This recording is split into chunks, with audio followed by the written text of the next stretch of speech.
Hello. How are you feeling? I kind of want to pass out.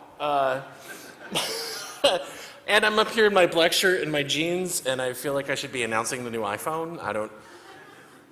Maybe that's the whole talk, is that I talk about things that I want an iPhone to do.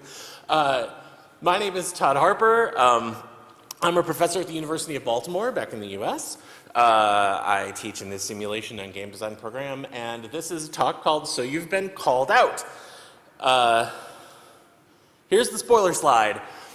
When you're dealing with a diversity-related public relations crisis, you have to make a philosophical shift from being in a defensive mindset to being in a caregiver mindset. The defensive mindset sets you up to fail by making everything about you instead of the victims. Comparatively speaking, the caregiver mindset helps you to succeed by refocusing your energy and your messaging onto the people who were most impacted by the thing that happened, which is the audience. The caregiver mindset encourages you to view others' pain as legitimate, as an outcome of your actions, even or especially if you didn't intend it, and tells you to take ownership of your actions, even or especially if you didn't intend harm. Thanks for coming. You can all go to the Night in the Woods talk where I know you really want to be, but instead you're here. So to give you some context for this talk, I'm not a marketing professional, I'm not a public relations professional. I am a professor of game design whose background is in mass communication and media communication, and I have a specialization in representation and diversity. This is not a talk about maximizing your public relations strategy for maximum profits. I don't even know how to do that. I guess you go memes and then your Arby's and then everything's fine. This is a talk about making a philosophical or even a moral shift in the way that you approach this sort of communication. So that when you screw up, and you will screw up, about some diversity, representation, identity-oriented thing in design and public-facing messaging. Oh wow, I apparently skipped a slide without meaning to. The idea is to give you some context for how to approach that in a way that's perhaps different from dominant PR and marketing logic. I use the phrase your organization a lot in this talk. I understand a lot of people here are probably not part of a big AAA organization. They are small independent teams or even lone developers. Hi, John. The goal is to give you scalable solutions because they tend to be philosophically oriented rather than like, here's your diversity business plan. So basically, this should work for anybody from lone developers all the way up to like big honkin' battleship crew level AAA teams. And also, if you are a lone indie developer, if you are a lone indie developer and you care about this stuff at all, God bless you.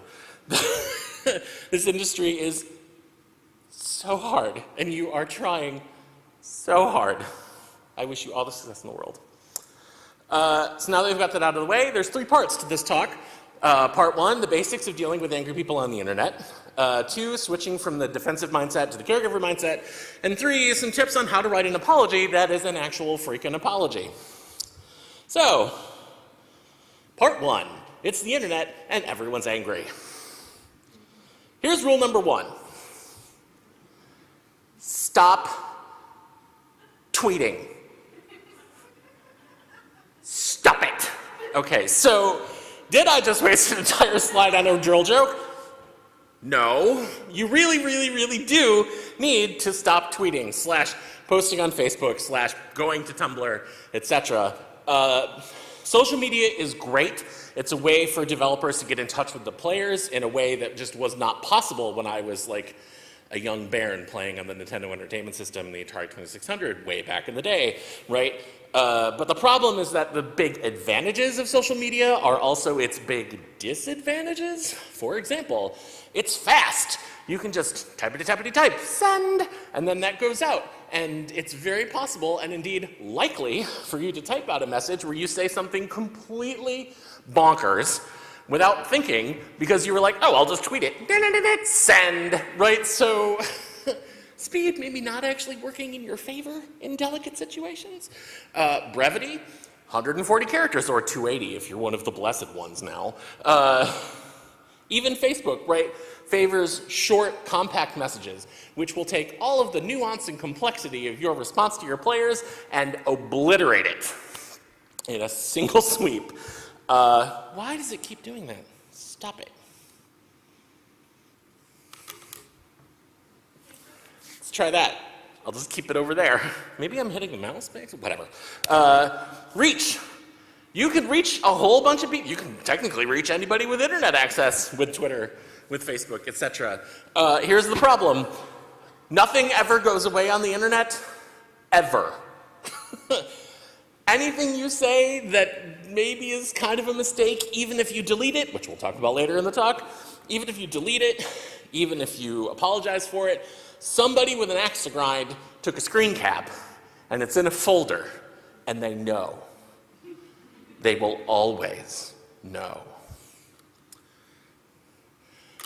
Okay, I can't stop tweeting. I know, me neither. How many of you are tweeting right now? Ha! I saw a hand go halfway up and then like, no! I would probably be tweeting if my phone wasn't over there. I'm not telling you to avoid Twitter. I'm not telling you to avoid social media. A lot of indies need that outlet to get the word out, to network, to advertise. I'm not telling you to avoid that. What I am telling you is, if you made a mistake and people are in your mentions going, oh my God, you're so awful. I'm never buying your games again. I'm going to tell everyone I know to refund your stuff on Steam, right? Here's what you should do. Close TweetDeck. Quit your Twitter client, close your browser, just maybe disengage for a bit, right? Come back when you have a plan, which we'll talk about. You're prepared and you've got a consistent statement. And most importantly, you're not sitting in your office going, who the hell are these jerks? So just maybe, you know, don't. Just stop. Stop tweeting. Here's some things to know about people who are angry online. All the stuff I just spent the last 90 seconds telling you, the people who are mad online don't care. I would say, hey, you're angry. Maybe you should stop tweeting. And they'll go, no. They're going to be angry and hurt. They're acting emotionally, and they're not going to think about stepping away, taking a second, clear head, act rationally. They're not going to do that. They're just going to scream at you. How many of you have had, just minor show of hands, how many of you have had the experience of saying something ill-advised on social media, and your mentions just become someone going, ah, for like a solid 2 days? A couple people. I'm so glad that so few of you have had that experience, by the way, because it's harrowing. What you need to remember is that a lot of your social media responses, especially if it's a thing that just came to light and the news is new, these responses are going to be emotional. They are knee-jerk reactions of people feeling hurt or attacked and expressing their feelings about that. Something right after an event happens, perfect time to be like, oh my God, I'm so angry. I don't know what to do with my anger. Wait, that's wrong. I know what to do. And then they're on Twitter, right? Twitter's short format, pretty easy to post, means that people are going to talk through their emotions publicly, sometimes with their friends, because people use social media socially, right? Just keep that in mind. People are angry and they're emotional, which means if your counter argument is all, well, here's all the logic. How many times has that worked on you in your life? God, I'm so furious. Well, here's all the reasons you shouldn't be angry. Yeah, that doesn't work.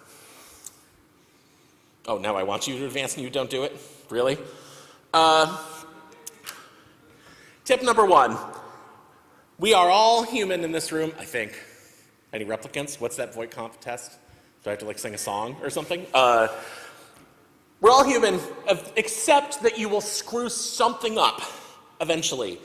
Not because you're bad, not because you're careless, but because you're human. It happens. It's not the end of the world. No matter how angry no matter how angry people are on Twitter, they are not going to build a wicker effigy of you, throw you inside and set it on fire. They're not going to make a wicker hat and fill it with bees, right? Mistakes happen. You'll be fine. Small addendum, however. If this is like your 15th such mistake, the problem might be you. The problem might not be people who are online. If you're like, oh my god, this is the 17th time people have flipped out about a racist thing I put in my games, I don't understand what's wrong. You are the problem. If you just keep making the same mistakes over and over again, none of this advice I'm going to give you today is going to be even remotely helpful because, again, you're the problem. Just need to tell you that. You need more help than anyone can. I can't give it to you. You probably can't get it from your friends. He definitely needs some. So when you're dealing with this initial burst of just people up in your grill, just angry, remind yourself they're upset. They're going to speak like they're upset. And it is in your best interest to find out why, right? This helps you avoid the defensive mindset and go into the caregiver mindset, which we're going to talk about in a little bit. You should have a plan, like an actionable plan, like a document that says, the plan if people are mad at us on Twitter. And then it has steps. Things like stop tweeting, right? Just, you need a plan. Just have a plan ahead of time that says definitively, we're going to do this and this and this. Here are the people that you need to report to. Here are the resources you need to refer to if something happens. Just have clear guidelines, especially if you're part of a huge organization, right? Like, maybe you don't need to have the social media escape plan if there's just one of you, but if there's 5, and especially if you're globally distributed, since some indie teams are working all across the globe, you should have a plan. And the one traditional PR thing that I'll tell you is that you should absolutely do, stay on message. When you say things that are inconsistent, inconsistencies read to your audience as you not caring, right? This is a big theme that's going to come up over and over again in this talk. When you're inconsistent, when you don't take ownership, your audience hears this and thinks, they just want me to shut up.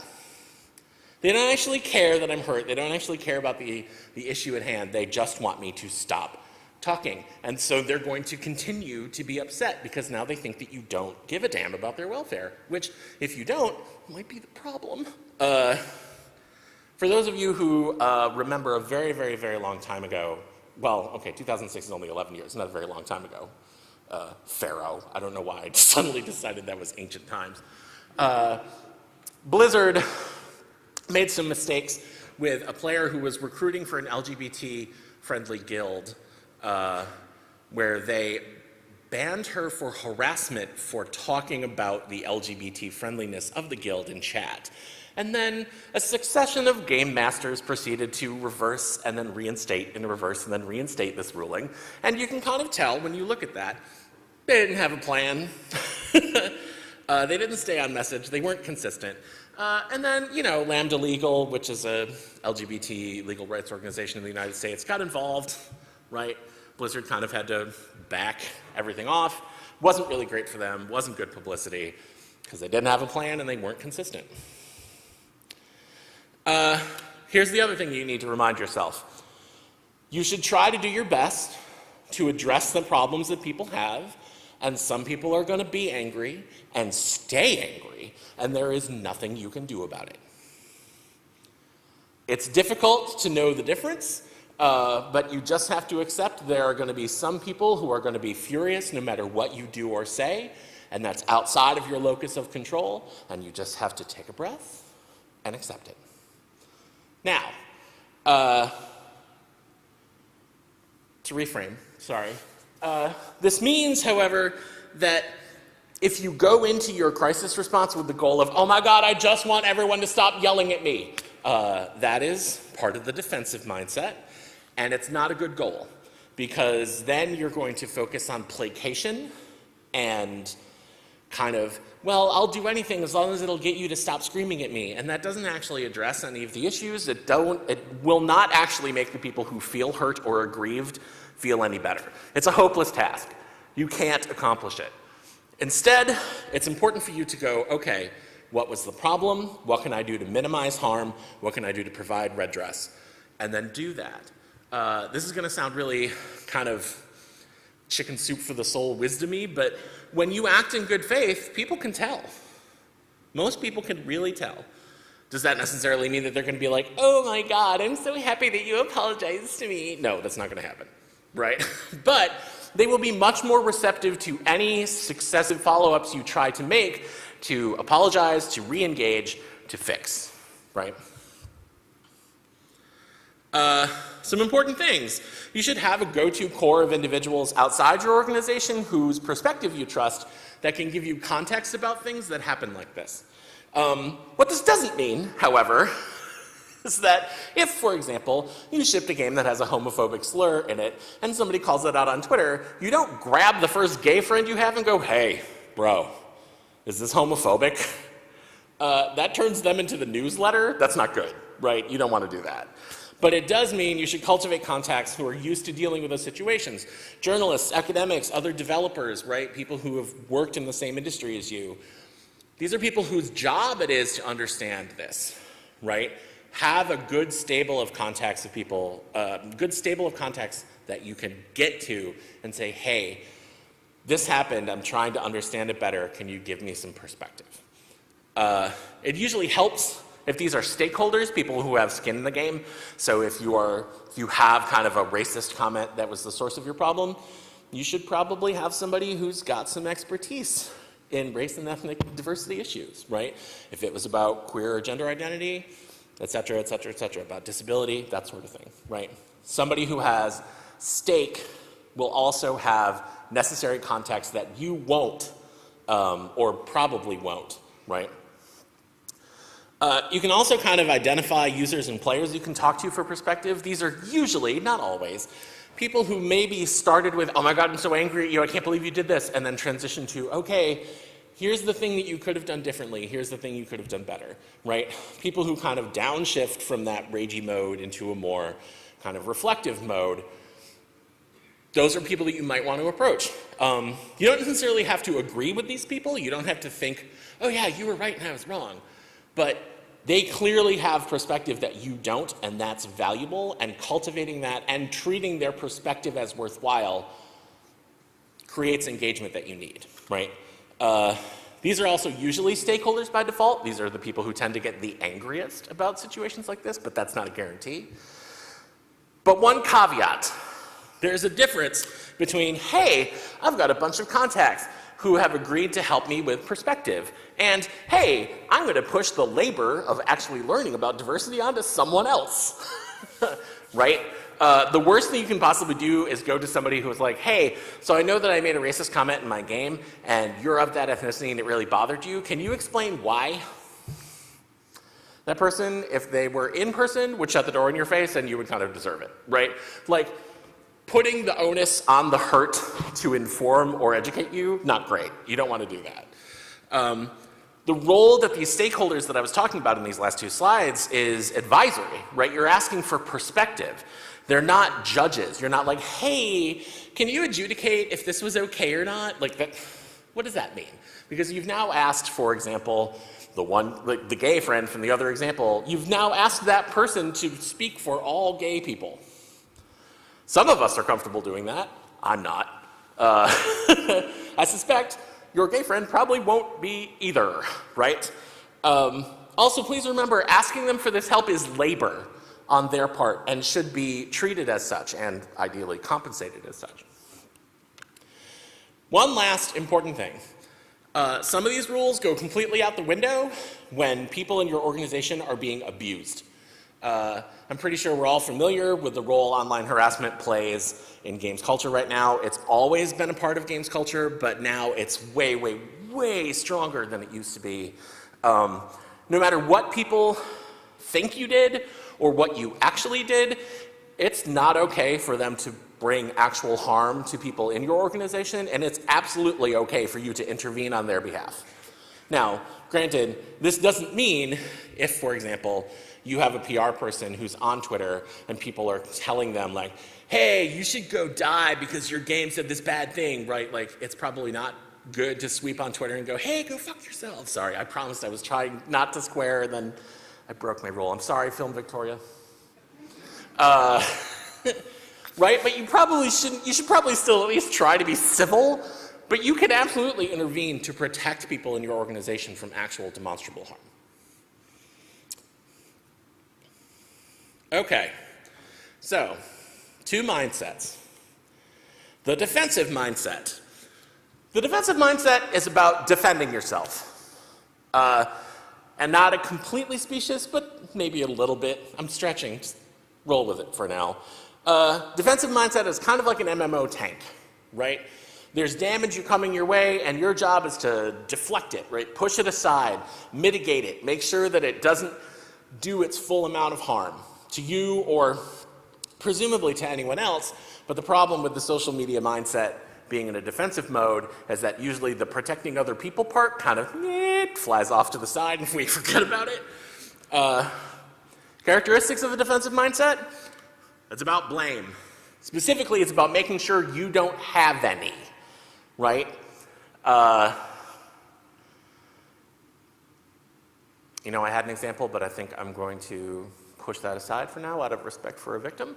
I will say, generally speaking, the defensive mindset is really focused on fault, right? Whose fault is it? What was wrong, right? And the idea in the defensive mindset is that you, and this is kind of traditional PR marketing logic when they tell you, get out in front of it, right? Like, you want to make sure that there's no culpability on your part, right? Deflect blame, push it aside, make sure that people know that you didn't do anything wrong. Usually the language of the defensive mindset delegitimizes the victim's experience or characterizes it as incorrect. We're sorry if you were offended is like the classic defensive mindset line, right? Like, well, I'm sorry if you were offended, right? Usually the language implies that nothing bad did happen, or worse, that nothing bad could even happen, right? Not only is your experience not legitimate because I don't think it did happen, but your experience is illegitimate because what you're saying happened couldn't possibly happen, right? Why is the defensive mindset not sorry. That was a good echo, I like that. Why is the defensive mindset not helping you dealing with a diversity-oriented public relations crisis? Because it's about you. It's not about the people who were impacted. It's about you. It's about saying, hey, I'm not responsible. I'm covering my ass. And what it tells the people who are your player base, your user base, what it tells them is, I'm more interested in making sure that I seem like I didn't do anything wrong than in actually addressing any of your concerns, right? Now, it's actually pretty natural to go here, especially if you're in a creative industry like game design, right? You put your heart and soul into a game for years, you put it out there, and the first thing anyone says is, this was racist. Your immediate emotional reaction is probably going to be like, nuh-uh, right? Especially if you didn't intend to do anything wrong, which I'm kind of assuming nobody in here would do, right? If you did something wrong on purpose, you're the problem. To go back to that earlier slide, right?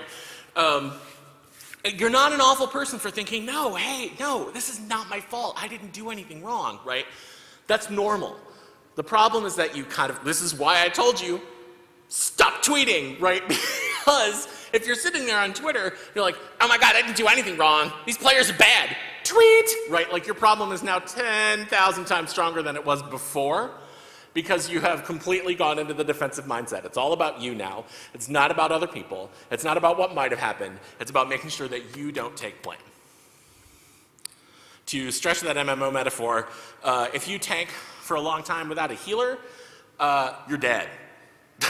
You're just gonna die, an unmourned digital death.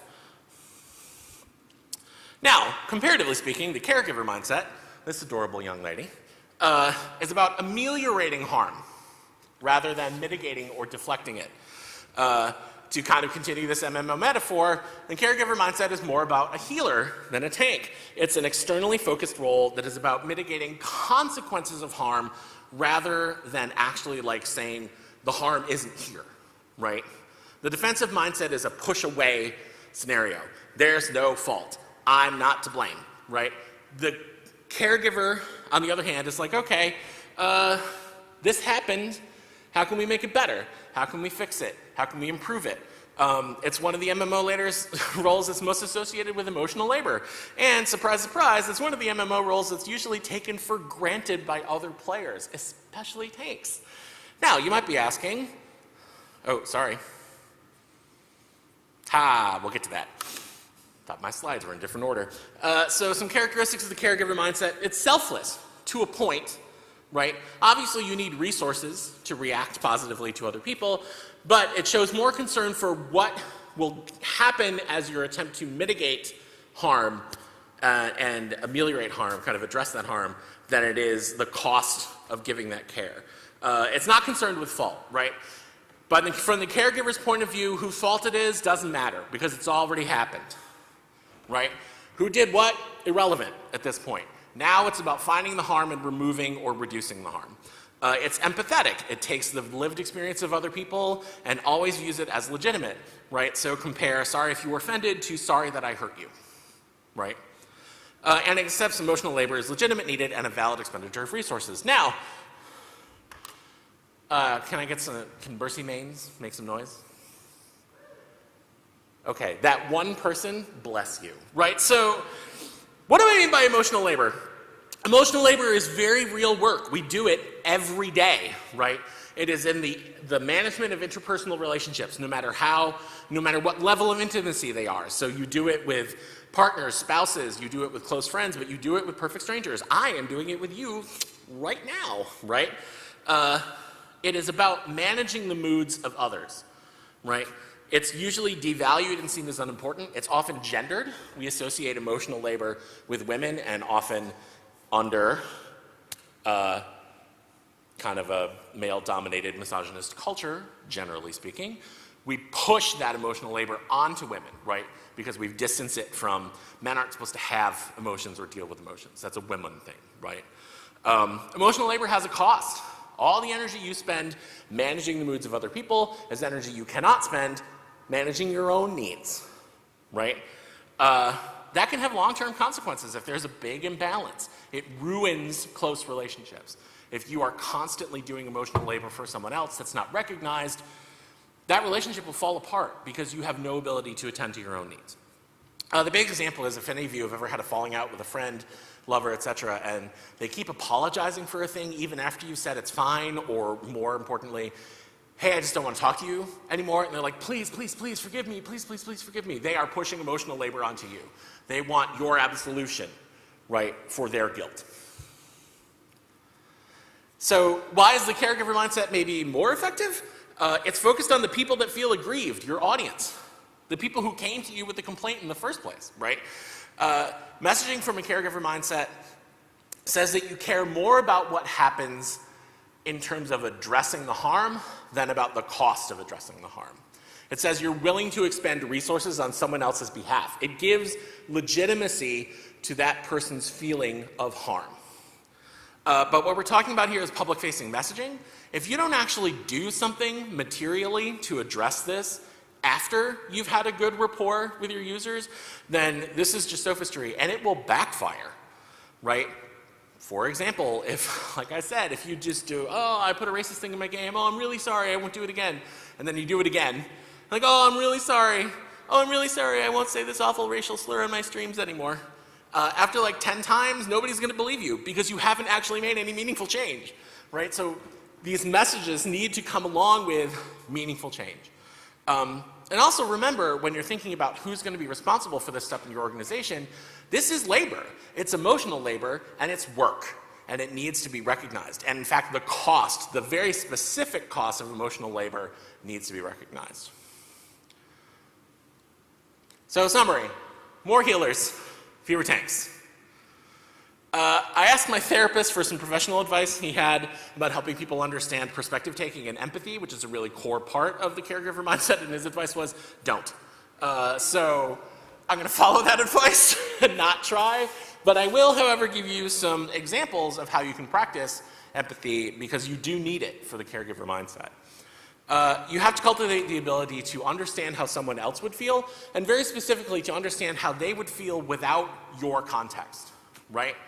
So if somebody comes at you and says, hey, for example, you're a straight developer, and a queer player comes to you and says, hey, this felt really transphobic in your game, and I'm really upset about it, right?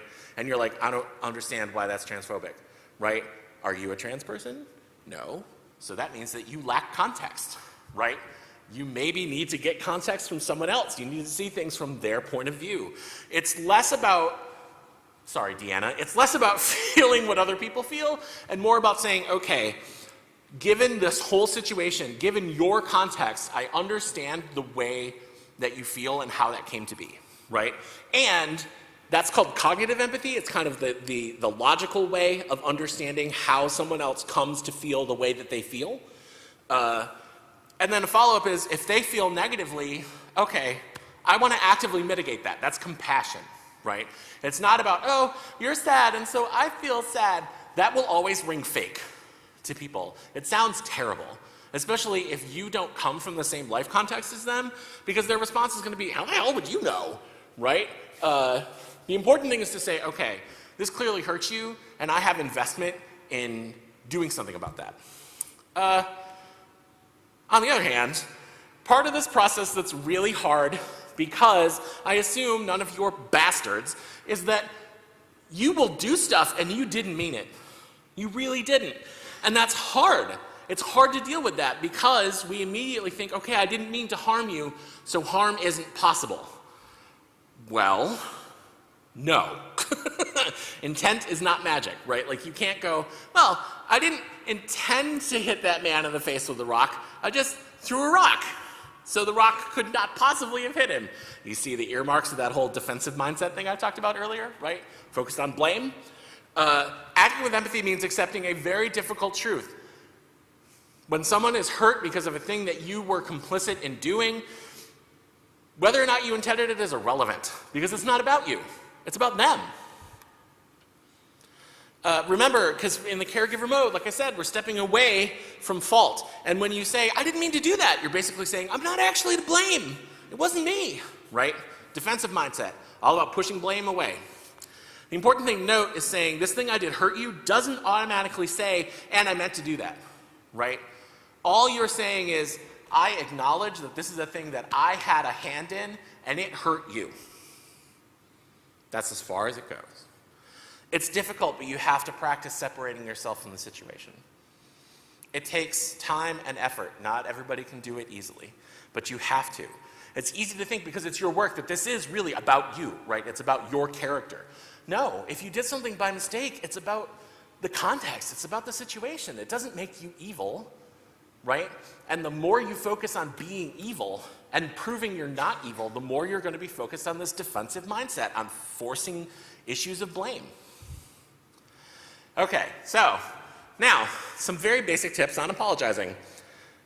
First, take this defensive and caregiver stuff that I just told you about, immediately apply it. Don't deflect, right? Like, we didn't actually do anything wrong. Buddy, Twitter is literally howling for your blood. I'm pretty sure you did something wrong, right? Don't imply nothing happened. Don't throw blame around. Do take ownership. Go, okay, this is the thing that happened, and it happened because of us, right?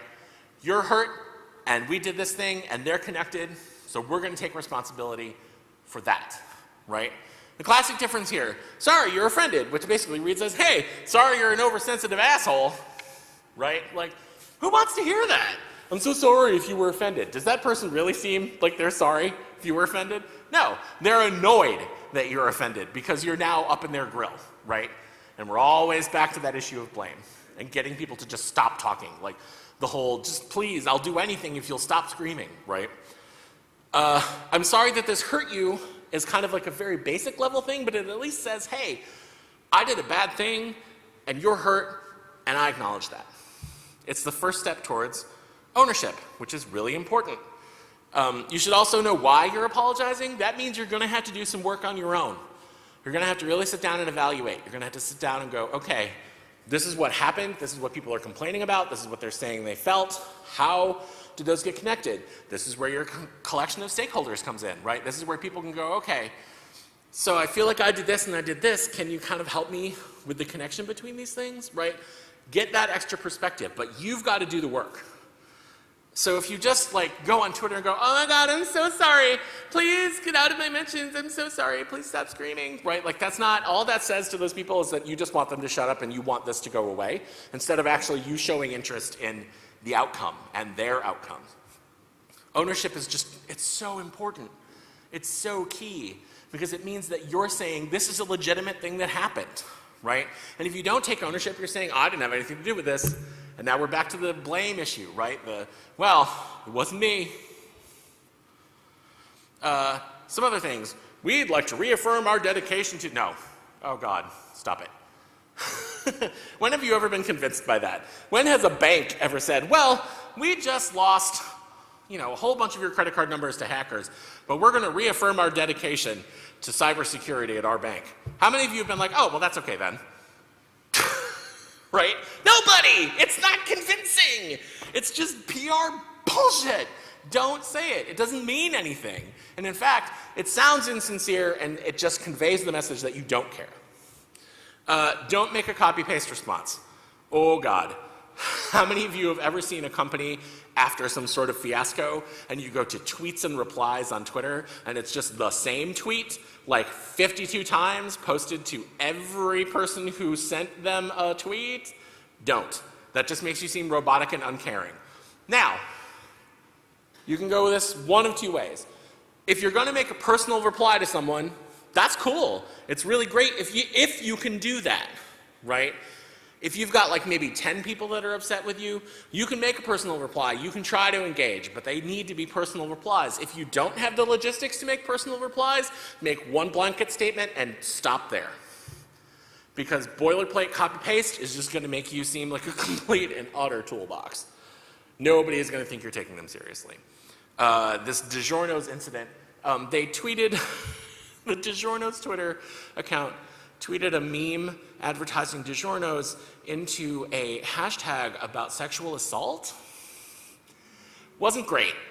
But the person who ran the DiGiorno's Twitter account went through to all of the replies that they got and individually replied to everyone.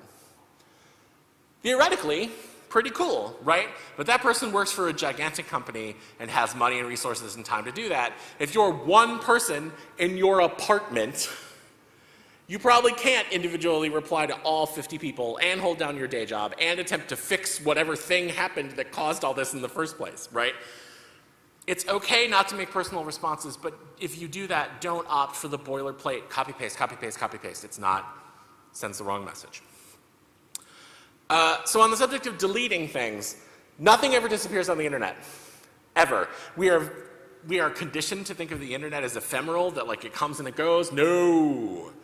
No, no, no. Like I said, you will be in somebody's screenshot folder marked receipts forever. But deleting something, like for example, you're like, hey, we're going to promote our game with this racist caricature that we put in our advertising, right?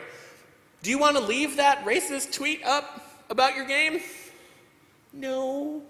Probably want to get rid of that. Sometimes deleting something is the best option, but when you delete something, say why. Make it an issue of public record, right? Because when you delete something, it's not gone forever. Somebody really does have a screen cap somewhere or a cached version or something, and it's gonna come up. And when you delete things silently without saying anything, it sends the message that you want this to quietly go away, right? That's not good. That paints you as insincere and uninterested, and it's, again, that blame deflecting issue. When you make the deletion consequences and the reasons behind it public, when you say something like, hey, we had an ad, we took it down, there was racist language in it that we didn't intend, but it clearly was an issue for folks, we're sorry, right? Like, just make the reason clear so that when people go, they don't just see like a gaping hole, where was this racist ad, right? Like, they know that you took it down because you actually cared about what was the outcome. So here's the summary on apologizing. Take ownership. Say, yeah, we did this, right?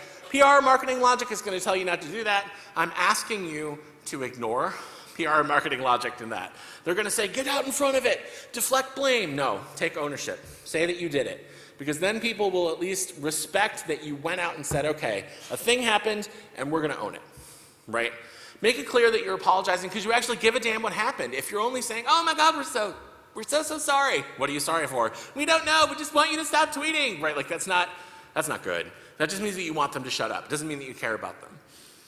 If you respond to people individually, tailor the responses. If that's outside the scale of your resources, then don't do it. Just make one response and point people at it as necessary. And if you delete something that's hurtful or problematic, which is often the best choice for you, make sure that you have a statement that says, hey, we deleted this and this is why. So, we're 41 slides in, so maybe let's wrap this up. People are going to get mad on the internet. It's the way of things. Someday they'll be mad at you. And in fact, you might want to remember this the next time that you're mad on the internet. What's important is to accept people's emotions as a real thing that you can spark without meaning to, right? And you have to focus your effort when it comes to interacting with your players, when it comes to interacting with your user base. You have to focus this effort on acknowledging what happened and your role in it, rather than deflecting blame away. The key here is to always ask, what happened and why did it have an impact or effect other than what I expected might happen? Then you can go, hey, how can I address this harm that people were saying was done, rather than going, this couldn't possibly have happened, right? It clearly did happen. People brought it to your door.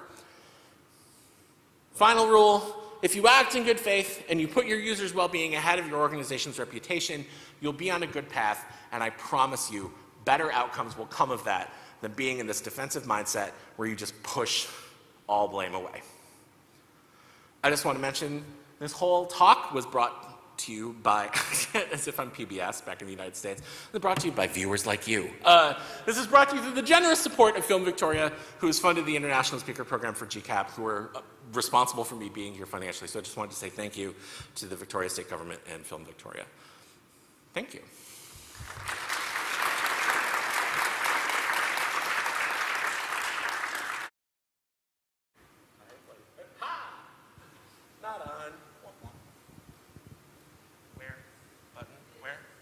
How about now? Whoa! Okay. And now I'm going to do my in the actor's studio bit, apparently. We have like a little bit for questions? Oh, what? I don't have any control over that. You'll have to ask them. Any other questions? Y'all were a tough room. There were no laughs. I had so many jokes, and I'm looking out the room going, oh, wait, sorry, I'll get to you.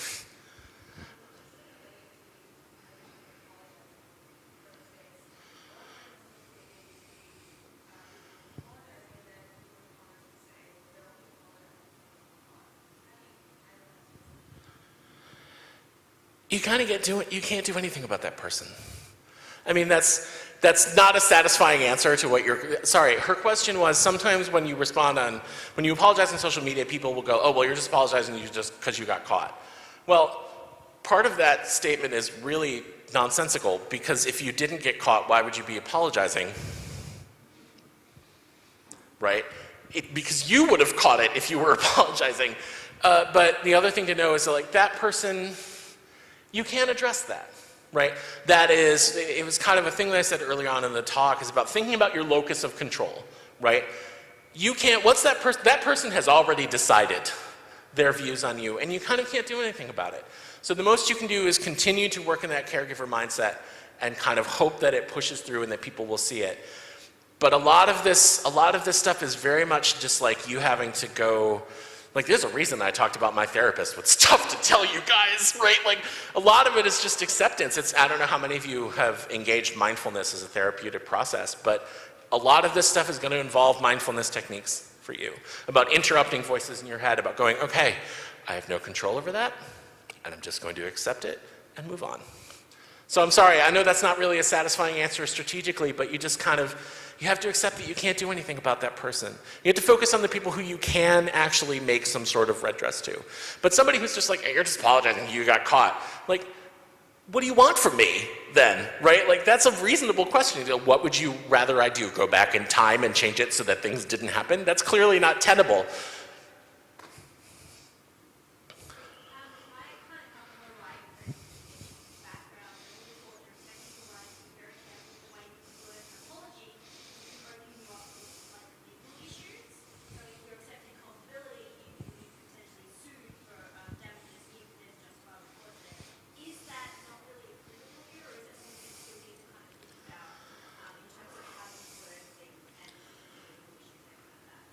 Okay, so the question, I know this is a big room. So the question was about legal issues and about how accepting culpability opens you up for legal issues. I'm not a lawyer, so I'm not really qualified to give you advice on that. I think if you're in an organization that has a legal counsel, you should talk to them first, right? And that's a perfectly reasonable step, you know, like write out your message and go, okay, I'm gonna take this to legal and see what they think. I do think that there are different levels of accepting culpability. The kind of ownership that I'm talking about in the caregiver mindset stuff is more, this is a thing that we did and your reaction to it is legitimate. Like owning that is different, I think, from kind of the idea of legal culpability, where that kind of gets into with what little legal information I have, and granted that's based on the US system, of demonstrable harm, right? Like that person, if they brought legal action, would have to show demonstrable harm in a legal way, which again, you'd need to get that advice from an actual attorney. But I think if you're really concerned, there are ways to take ownership that don't say like, oh my God, I did this terrible thing, right? Because that's actually that's not great. Like that's, over ownership is also bad. Like you don't want to be self-flagellant, you don't want to be a martyr, right? I don't know how many of you have followed people on Twitter who just over-apologized for bad things they've done, just like constitutes like, this is so bad, I'm so sorry, like five tweets in a row. You remember the story about the boyfriend who really wants you to forgive him and keeps calling you even after you said not to call anymore, and that's emotional labor, pushing it onto other people? That's the person that's the same behavior, right? Like the person who's over-seeking validation. I don't know if that's really a satisfying answer for your question, but it's just, I mean, if you have real legal concerns, you should talk to an attorney about things. But I would say don't take that step until you actually have a plan, right? Until you have your message set, which is also, again, stop tweeting. Don't say a legally inadvisable thing without the advice of a lawyer. Any other questions?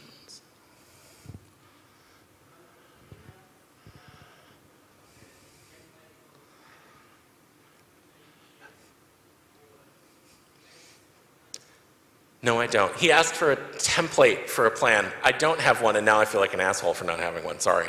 I will tell you the things that I would include in that plan. This is an important thing when dealing with representation too, which is maybe kind of outside the scope of this talk, but this is a good opportunity to bring it up.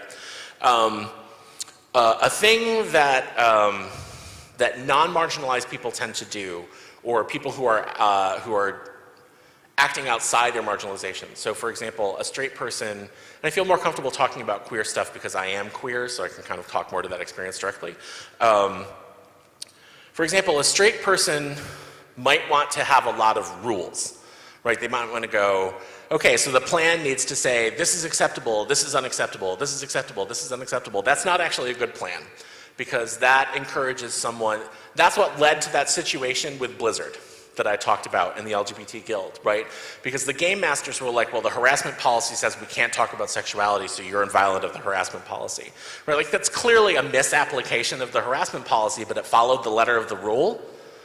So your plan should not be about rules, your plan should be about resources and about strategy, right? So your plan would need to include, okay, if we made a mistake and it's maybe along, we said something homophobic, transphobic, biphobic, whatever, right?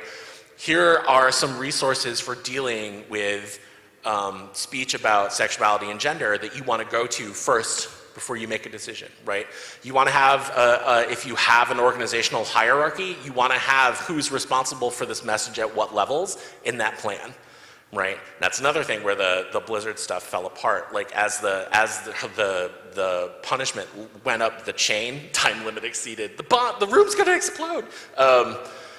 As the thing went up the chain, the message kept changing because nobody knew who was really responsible for stuff. Right? So generally speaking, you want your plan to be more about like giving people tools to build a response than actually saying like rules, like you can't do this, you must do this, you can't do this, you must do this. I think that means I'm out of time. I will happily answer your question once I've relinquished the microphone outside. I just want to say thank you so much for being here. I really appreciate it. It's been a pleasure.